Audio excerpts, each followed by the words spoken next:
যে মুহূর্তে আমি প্রতিটি মানুষের দেহের মন্দিরে বসে ঈশ্বরকে উপলব্ধি করতে পারি, যে মুহূর্তে আমি প্রতিটি মানুষের সামনে শ্রদ্ধার সাথে দাঁড়িয়ে তার মধ্যে ঈশ্বরকে দেখতে পাই, সেই মুহূর্তে আমি বন্ধন থেকে মুক্ত হই। যা কিছু বন্ধন করে তা অদৃশ্য হয়ে যায় এবং আমি মুক্ত হই। বিশ্বাস, নিজের ওপর বিশ্বাস, বিশ্বাস ঈশ্বরের ওপর বিশ্বাস, এটাই মহত্বের রহস্য। যদি তোমার 3 কোটি পৌরাণিক দেবতাদের ওপর এবং বিদেশিরা বারবার তোমাদের মধ্যে যেসব দেবতাদের পরিচয় করিয়ে দিয়েছে তাদের ওপর বিশ্বাস থাকে এবং তবুও তোমার নিজের ওপর বিশ্বাস না থাকে, তাহলে তোমার কোনো মুক্তি নেই। কখনো ভাববেন না যে আত্মার পক্ষে অসম্ভব কিছু আছে। এমনটা ভাবা সবচেয়ে বড় ধর্মদ্রোহিতা। যদি পাপ থাকে তবে এটাই একমাত্র পাপ, নিজেকে দুর্বল বলা অথবা অন্যদের দুর্বল বলা। মহান কাজ কি কখনো সহজে সম্পন্ন হয়? সময়, ধৈর্য এবং অদম্য ইচ্ছাশক্তি অবশ্যই দেখাতে হবে। আমি তোমাকে এমন অনেক কথা বলতে পারতাম যা তোমার হৃদয়কে নাড়িয়ে দিত, কিন্তু আমি বলবো না। আমি লৌহ ইচ্ছাশক্তি এবং এমন হৃদয় চাই যারা কাঁপতে জানে না। অপেক্ষা করো। পেছনে ফিরে তাকানোর দরকার নেই, সামনে এগিয়ে যান। আমরা চাই অসীম শক্তি, অসীম উদ্যম, অসীম সাহস এবং অসীম ধৈর্য। তবেই মহান কিছু অর্জন সম্ভব হবে। প্রথমেই বড় পরিকল্পনা ঠিক করে ফেলো না, বরং ধীরে ধীরে শুরু করো। নিজের অবস্থান অনুভব করো এবং উপরে উঠে এগো। সংগ্রাম, ভুলের কথা ভেবো না। আমি কখনো গরুকে মিথ্যা বলতে শুনিনি, কিন্তু এটা কেবল একটি গরু। মানুষের কথা কখনো ভেবো না। তাই এই ব্যর্থতা, এই ছোট ছোট পশ্চাৎপসরণগুলোর কথা ভেবো না। আদর্শকে 1000 বার ধরে রাখো, আর যদি 1000 বার ব্যর্থ হও তাহলে আবার চেষ্টা করো। কঠোর সংগ্রাম করো এবং তারপর যদি তুমি সফল না হও তাহলে তোমার দোষ নেই। হতাশ হইও না, পথটা খুবই কঠিন, খুরের ধারে হাঁটার মতো। তবুও হতাশ হইও না, জেগে ওঠো, জাগো আর আদর্শ লক্ষ্য খুঁজে নাও। যে মুহূর্তে তুমি ভয় পাও তুমি কেউ নও। পৃথিবীর দুঃখের মূল কারণ হলো ভয়। সকল কুসংস্কারের মধ্যে ভয় সবচেয়ে বড়।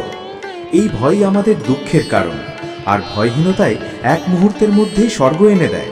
অতএব ওঠো, জাগো এবং লক্ষ্যে পৌঁছানো পর্যন্ত থেমো না। সম্পূর্ণরূপে আত্মসমর্পণ করো, সম্পূর্ণরূপে উদ্বিগ্ন না হও, তবেই তুমি যে কোনো সত্যিকারের কাজ করতে পারবে। কোনো চোখই আসল শক্তি দেখতে পারে না, আমরা কেবল ফলাফল দেখতে পাই। নিজেকে বিসর্জন দাও, ভুলে যাও, কেবল ঈশ্বরকে কাজ করতে দাও, এটা তার ব্যাপার। প্রতিটি কাজকে এই ধাপগুলো অতিক্রম করতে হয়: উপহাস, বিরোধিতা এবং তারপর গ্রহণযোগ্যতা। যারা তাদের সময়ের চেয়ে এগিয়ে চিন্তা করে তারা অবশ্যই ভুল বোঝাবুঝির শিকার হয়। সাহসের সাথে এগিয়ে যাও। একদিন বা 1 বছরের সাফল্য আশা করো না। সর্বদা সর্বোচ্চকে ধরে রাখো, অবিচল থাকো।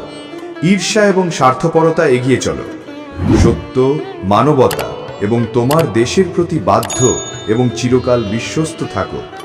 তাহলে তুমি বিশ্বকে নাড়া দেবে। মনে রেখো, ব্যক্তি জীবনই হলো ক্ষমতার রহস্য, অন্য কিছু নয়। প্রতিটি সফল মানুষের পেছনে অবশ্যই কোথাও না কোথাও অসাধারণ সততা, অসাধারণ আন্তরিকতা থাকে এবং এটাই তার জীবনের সাফল্যের লক্ষণ।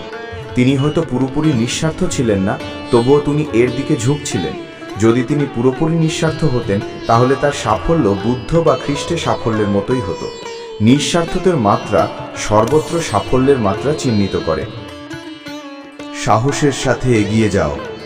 নকশা এবং অন্যান্য বিবরণের কথা ভেবো না। ঘোড়ার সাথে থাকবে লাগাম। মৃত্যু পর্যন্ত কাজ করো।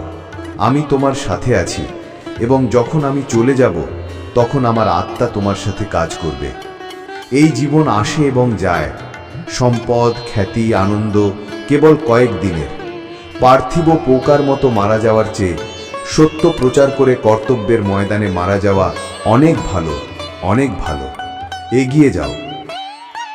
মানুষকে যা খুশি তাই বলতে দাও, নিজের বিশ্বাসে অটল থাকো আর নিশ্চিত থাকো পৃথিবী তোমার পায়ের কাছে থাকবে। যারা বলে এই লোকের উপর বিশ্বাস রাখো অথবা ওই লোকের উপর, কিন্তু আমি বলি আগে নিজের উপর বিশ্বাস রাখো, এটাই উপায়।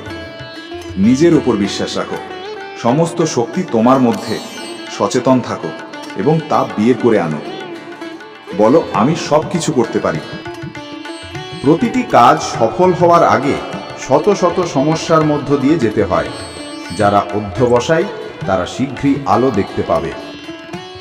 সংখ্যা, ক্ষমতা, সম্পদ, শিক্ষা অন্য কিছু জয়ী হবে না, কেবল পবিত্রতা, বিশ্বাসের উপর জীবনযাপন। এক কথায় অনুভূতি, উপলব্ধি।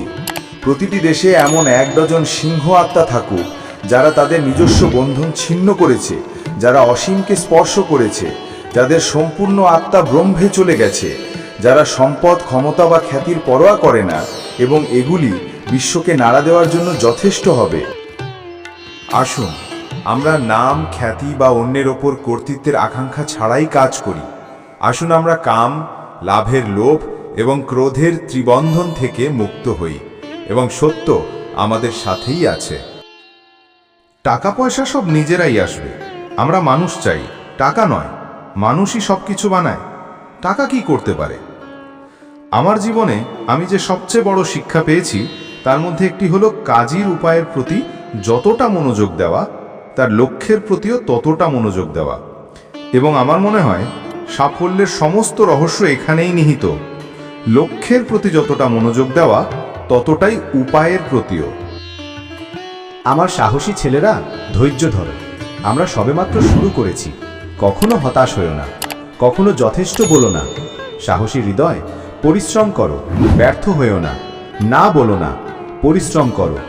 কাজের পিছনে প্রভু আছেন, মহাশক্তি তোমাদের সাথে আছেন।